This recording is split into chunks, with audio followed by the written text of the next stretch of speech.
श्री सद्गुरुदेव भगवान की जय। श्री सीताराम भगवान की जय। श्री राधा वल्लभ लाल की जय। श्री गौरी शंकर महादेव की जय। सभी दर्शकों और भक्तों को कोटि कोटि प्रणाम। सबको प्रेम भरा जय जय श्री राधे। आज मैं आपको बताऊंगा कि मैं आपको कहाँ पहुंचाना चाहता हूँ। सच मानिए, ये मनुष्य जीवन का दुर्लभ लाभ ले लो। ये मौका बार बार नहीं मिलता। आप ऐसी ऊंचाई पर खड़े हो जाएंगे जहाँ से फिर गिरना नहीं होता। सच मानिए, भजन में ही अगर आप दृढ़तापूर्वक भजन करेंगे, अब आप बहुत गौर से सुनना, मैं जो आपको समझाना चाह रहा हूँ। मैं आज बहुत जो अध्यात्म जगत का, जो भक्ति का बहुत गूढ़ विषय है, उस पर ही मैं आज चर्चा करूँगा। बहुत ध्यानपूर्वक सुनना। बहुत लोगों के संशय इससे नष्ट हो जाएंगे और आपकी स्वाभाविक रुचि भगवान में होने लगेगी। बहुत ध्यानपूर्वक मेरी बातें सुनना।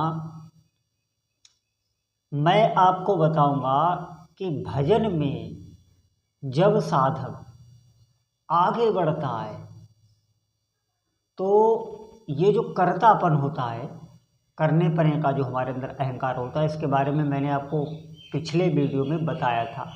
जो हमारे अंदर कर्तापन होता है, ये भगवान में लीन हो जाता है और इतना आनंद सतापने का जो अहंकार है वो लीन हो जाता है। बात मानिए मेरी। भक्ति में आगे अवस्था जब आती है साधक की, जब साधक बहुत गाढ़ता से, तन्मयता से भगवान के नाम में, भगवान के मंत्र में लग जाता है भक्ति करते करते, तो उसका जो ये कर्तापन है ये भगवान में लय हो जाता है। अब आप समझिए, अपार आनंद की अनुभूति उसे होती है साधक की। कोई ये बता नहीं सकता, ये उसे ही महसूस होती जिसके अंदर होती है।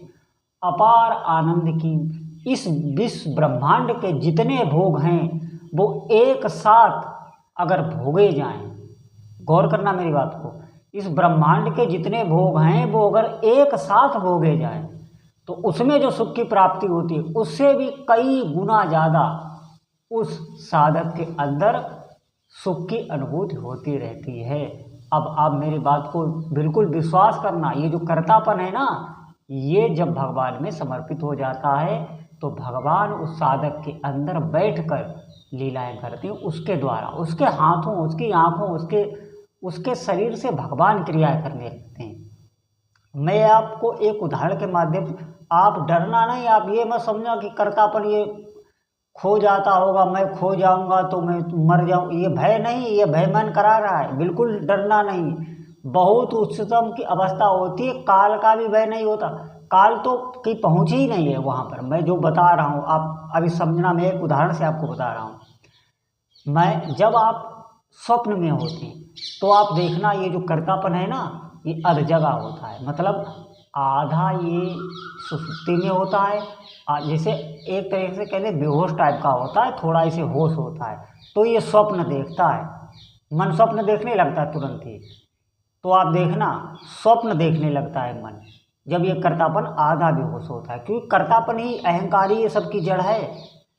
कर्तापन से शक्ति पाता है ये मन, और कर्तापन पाता है भगवान से शक्ति, जिसे आत्मा कहते हैं, भगवान कहते हैं, रामकृष्ण शिव जो भी कह लें। अब आप समझना, जब ये अध जगह होता है तो स्वप्न आप देखते हैं। स्वप्न में देखना, ये क्या क्या देखता रहता है, क्या क्या हम स्वप्न में देखते रहते हैं। कभी मर जाते हैं, कभी राजा बन जाते हैं, कभी कोई मेरा कुछ। अब स्वप्न की मैं यहाँ पर चर्चा नहीं करूँगा, तो आप देखना। और जब ये कर्तापन प्रकृति में लय होता है जिस टाइम, उस टाइम आप देखना सुसुप्ति होती, गाढ़ निद्रा, अपार सुख की में प्राप्ति हो रही होती है। अगर किसी को अच्छी नींद ना आए तो आप देखना वो दिमागी डिस्टर्ब होने लगेगा। ये नींद कब आती है अच्छी? जब कर्तापन ये लय हो जाता है प्रकृति में, भगवान में नहीं, प्रकृति में लय होता है, तभी निद्रा को तमोगुणी कहा गया है। अब आप समझना, तब तो हमें इतने आनंद की अनुभूति होती है जब ये प्रकृति में लीन होता है। और आप समझना, जो नशा लोग करते हैं, जिन्हें व्यसन नशा की आदत हो जाती है, जो बड़े बड़े नशा करते हैं, उन नशों की बात करते हैं, उसमें आप देखना ये बुद्धि शिथिल हो जाती है, तब भी ये कर्तापन विमूढ़ हो जाता है। विमूढ़ का मतलब ये मूर्ख हो जाता है, तभी उन लोगों को बहुत आनंद आता है, क्योंकि कर्तापन को होश नहीं रहता, तब ये विमूढ़ बेहोश हो जाता है। विमूढ़ मतलब मूर्ख हो जाता है, बेहोश नहीं होता, मूर्ख हो जाता है। तो आप समझना उसे कितने आनंद की बात, कितना आनंद उसे नशा वाले को, नशेड़ी को पड़ता है, वो बार बार वही नशा करता है क्योंकि उसे आनंद मिलता है। कर्तापन, ये कर्तापन, क्योंकि उतने टाइम इस कर्तापन को संसार का ध्यान नहीं रहता जब ये नशा करता है। तो ये तो सब तमोगुणी हैं। मैं आपको बता रहा हूँ, जब भजन में ये कर्तापन भगवान में लीन होता है तो सतोगुण, पहले कुछ काल तक साधक के अंदर सतोगुण आनंद रहता है। सतोगुण आनंद बहुत बड़ा आनंद है, भगवान हरि नारायण का स्वरूप है सतोगुण। और उसके बाद में जो त्रिगुणातीत आनंद है वो उसके हृदय में रहता है। ये कर्तापन ही तो सभी दुखों का कारण है। ये जो हमारे अंदर करने का रहता है, भक्ति में भी करने का रहता है। आप देखना, अब मैं आपको बता रहा हूँ, लेकिन ये सबके अंदर आता नहीं है, ये सबके अंदर आएगा।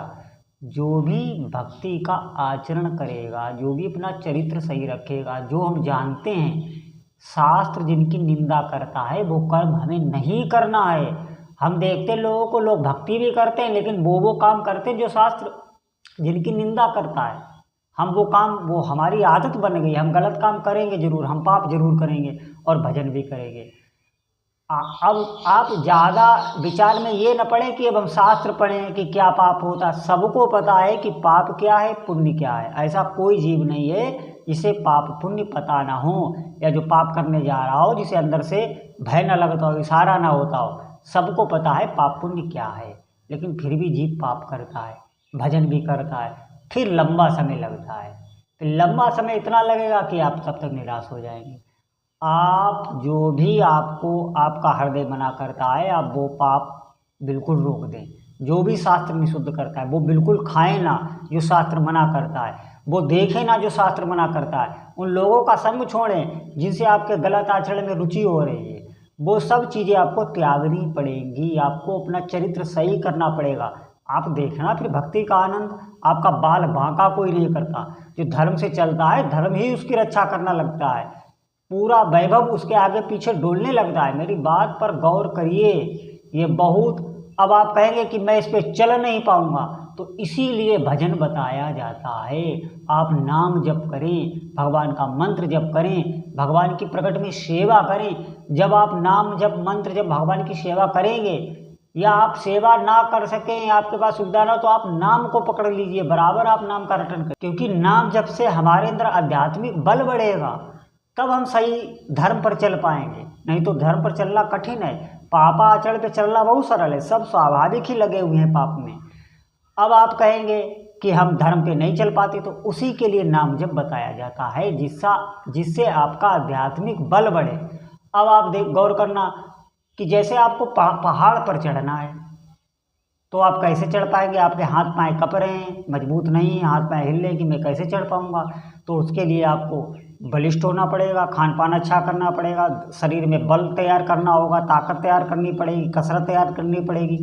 यही है, आपको धर्म की ऊंचाई पे चढ़ना है तो आप नाम जप करें, भगवान का मंत्र जप करें, भगवान की सेवा करें। इससे आपको आंतरिक बल प्राप्त होगा, आप धर्म पर चल पाएंगे हर्ष के साथ, आनंद के साथ।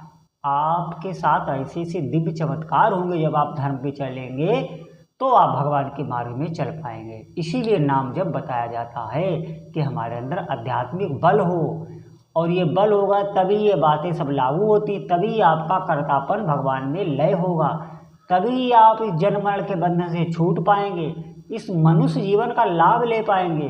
अरे मेरे प्यारे, ये मनुष्य जीवन मिला है, इसे खोना नहीं, कुछ हाथ नहीं लगेगा। हम जहाँ भटक रहे हैं वो ठीक मार्ग नहीं है। जीवन मरण फिर होगा ही, अनंत काल से हम पाप भोग रहे हैं।